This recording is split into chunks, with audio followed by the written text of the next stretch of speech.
It's another Leadership Wednesday. The first few weeks, I talked about the characteristics of a good leader: to be unbiased, to be the bigger person, to be responsible and accountable, to be called, chosen, and prepared. And this week, I want to talk about the characteristic of a good leader: being able to use their influence wisely.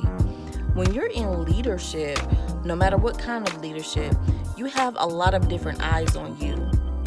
But especially when you are in Christian leadership, I think the microscope is on you even more so because of who you say you are, because of what you say you represent. You say you are saved, you say you're a follower of Christ. So people are going to hold you to a higher standard. They're going to hold you to a high standard anyway when you have a platform. And someone somewhere has trusted you to represent their brand. So you want to be cognizant of the platform that you're on. And you want to be cognizant of certain things like what you do, what you say, where you go, and I know I'm going to get in trouble for this one, but what you wear. You want to be cognizant of what you wear also. So when you're on a platform, you want to make sure that you're influencing people in the right way. Case in point, I was going to work last week one day. I threw on some exercise clothes because of COVID-19 and because of the quarantine. The dress code is a little bit more relaxed, so we can get away with wearing things now that we weren't able to wear before. So I threw the exercise clothes on. I was leaving. My sister said, "Hey, where you going?" I said, "Hey, I'm going to work." She said, "What are you wearing?" And so I'll look at myself and I do some self-evaluation. And I'm like, okay, this is a little tight. So I think I'm going to change because I want to represent the company that I work for, the agency that I work for. I want to represent the level of professionalism that I'm in. So let me go and change clothes.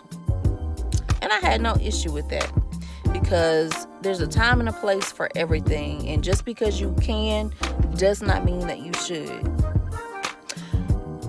Another example, there is this young lady at a church, not here in North Carolina, but when she's a praise and worship leader, and when I watch her on camera, I just have so much respect for her because she is fully covered. She knows who she is and what she's representing, yet she's still classy. She's fully covered and still classy, and I like that because what if I was somebody that didn't have knowledge of what you should wear in certain environments?